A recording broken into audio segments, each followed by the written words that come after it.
rallied the Bears past the Raiders 22-20 Sunday. Cutler was 28 of 43 for 281 yards and 2 TDs. When asked after the game if Cutler is too often criticized, Martellus Bennett said, this guy's great.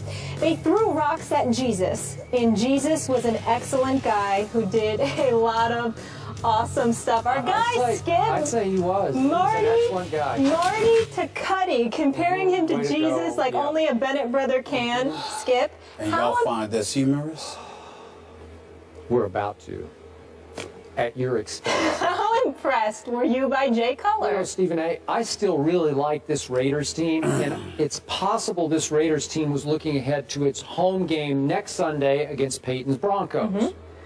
But yesterday, the Oakland Raiders, on the rise, got Cutlered, as in Jay Cutler, your favorite Vanderbilt quarterback, anchor down. Way to go, Jay. Jay Cutler wasn't really supposed to be back yet from his pulled hamstring. He sucked it up, gutted it up, and played yesterday. Way to go, Jay Cutler. And he lost his starting center early to a broken leg, and he was already down 2 other offensive line starters. And yet, Jay Cutler threw 2 touchdown passes, and then this time he canceled a late interception by leading a late drive all the way down for a 49-yard field goal that won the football game.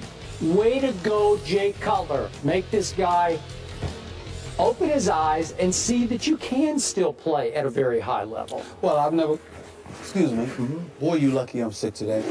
I will say this to you. The reason why I said y'all are laughing at this, because Jay Cutler is no savior.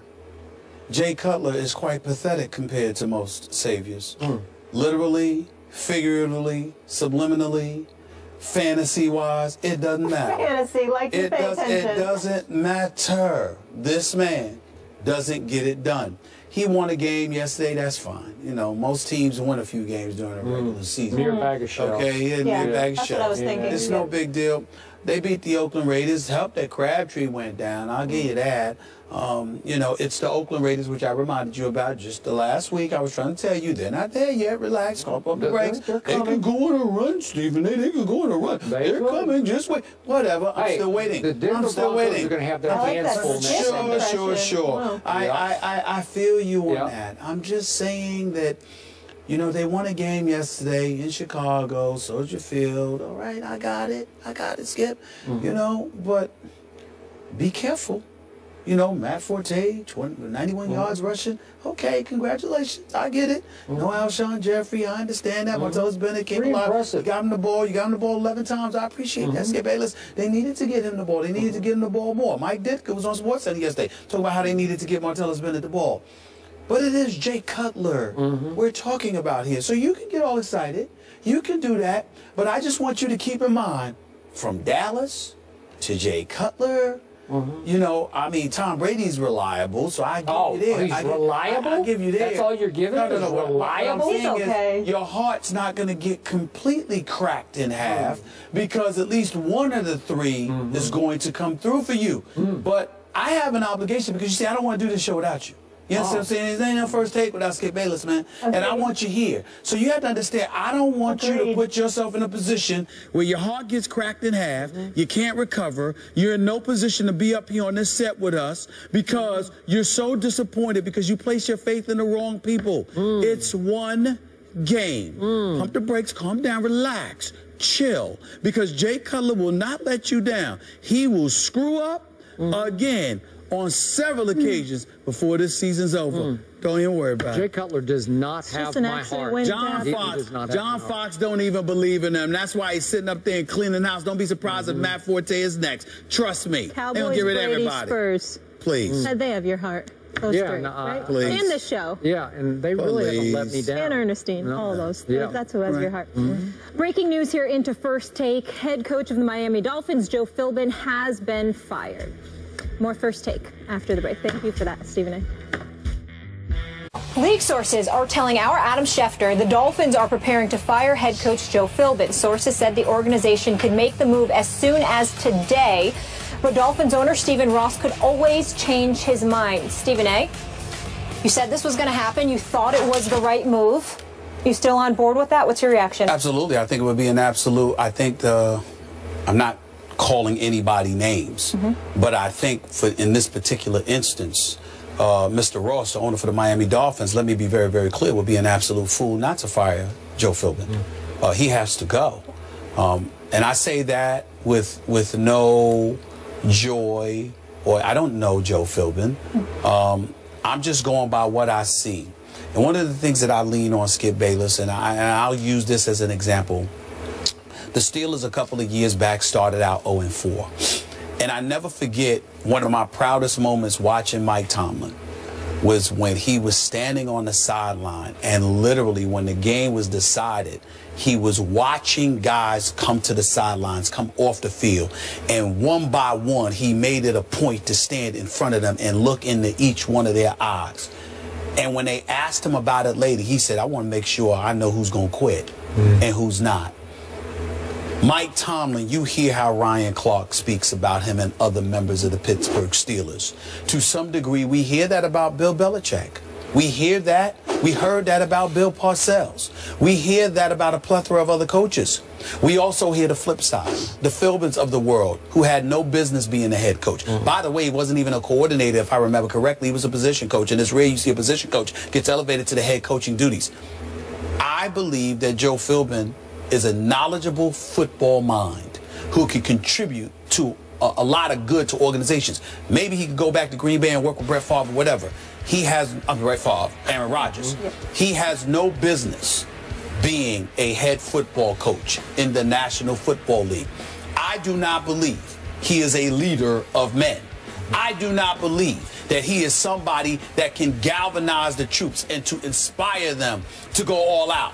Although it wasn't as ugly as people want to surmise, the bottom line is they went to London, England yesterday and lost to the New York Jets, and after the meeting with the defensive coordinator, who definitely is going to go because the players can't stand playing for him, the bottom line is they gave up 160-plus yards to Chris Ivory, okay? And Ndamukong Suh looks like a shell of himself. Remember, he was in Detroit. He was telling his defensive teammates, this is what we're going to do. Here's what we're going to do. You go there, you go there, you go there. Now in Miami, he's just another name that, you know, another puppet for them, which is why he didn't answer those questions, even though I believe he should answer those questions because that's what you paid to do, play and answer questions. That's what being a professional is, but that's another subject for another day. The bottom line is he is clearly being misused. He's not being helped. He's definitely not being inspired. So you take all of those things into consideration, and considering the $149+ million that the Miami Dolphins spent in the offseason, you are coming up short. Stephen Ross's one shot to save this season is to fire Philbin today. I'm sad about it because I don't wish that on anybody. I swear to you. I don't want anybody to impede anybody's ability to take care of their families. But I'm sure he'll get a severance package, and before long he'll land someplace else with a job as a coordinator or position coach. He just don't need to be a head coach, especially in Miami. It is time for Philbin to go, and I expect, not hope, I expect Ross to announce that decision within the next couple of hours. You think that would save the season for this team? I think it's the only shot to save the season. I don't think that... I'm not saying it'll work. I'm saying it's their only shot. Okay. I have thought Philbin was in over his head since, remember when Hard Knocks did the Dolphins camp? Yeah. Lost track. With him and Ocho Cinco. Yeah, that really rubbed me the wrong way, Me too. Me too. Yeah. Okay, the problem here is that somebody committed long-term to Ryan Tannehill as the face of the franchise quarterback. And that was a big mistake. And I said it before the draft, but right now Ryan Tannehill's QBR is 32 on a scale of 0 to 100. And yesterday on third down, Ryan Tannehill's offense was 0 for 12, and on fourth down, 0 for 4, a combined 0 for 16. He's not good enough to save the season. That's just me. I've said it from the start, and I've been consistent. So you got two big issues. You have a head coach and you have a quarterback. You can't undo the quarterback, and I don't know who should be responsible for signing the quarterback. Was it just Philbin? Did Ross have a hand in that? Was it from the executives, the general manager? I don't know. But in the end, you also gave an astounding amount of money to a Suh who doesn't have leadership intangibles to me in the locker room. He is sort of his own guy. And as long as you let him do his own thing, I don't know about him calling out signals to the other defenders, maybe so. But Not signals. I'm just saying that he was telling guys where they should be on the field. That's what the other football analysts say. Okay, but to me, he's not a leader in the locker room that you need when you pay that guy that much money. Okay. I don't think he was a leader in Detroit, and so he's not rubbing off on the rest of the team. So you have a great defensive lineman, though some people wonder about his effort from play to play. I don't know about that, but you have a quarterback who's not big time. So you're going to have problems. You could put another coach in there, and I'm not sure you could turn it around quick. But, Skip, the thing about it is that all the aficionados say that he was worth the money because of what he means to that defense, clogging the line of scrimmage, neutralizing your running game. I think the indictment against Joe Philbin is that they're running all over the Miami Dolphins. They can't stop the run to save their life. Ryan Tannehill being overpaid, I personally don't think he's overpaid. I think that when you look at the $45 million, considering the money that's being doled out, the fact that Jay Cutler is guaranteed $9 more million than Ryan Tannehill, I think he's somewhat of a bargain. I just think that you have to put the necessary pieces around him. You can't bring in Wallace and expect him to do his Hartline is gone as well. You had him in there. He was supposed to be something. Yep. You know, you just look at the personnel decisions that were made. Skip, it's almost like they're lifeless. And let me tell you something right now. And I know it's just something on the periphery, and people don't take this into consideration. But I'm going to tell y'all again, and people need to learn to listen to me when I say stuff like this because it's important. Where you play matters sometimes. You can't be in South Beach with those distractions and you ain't ultra motivated.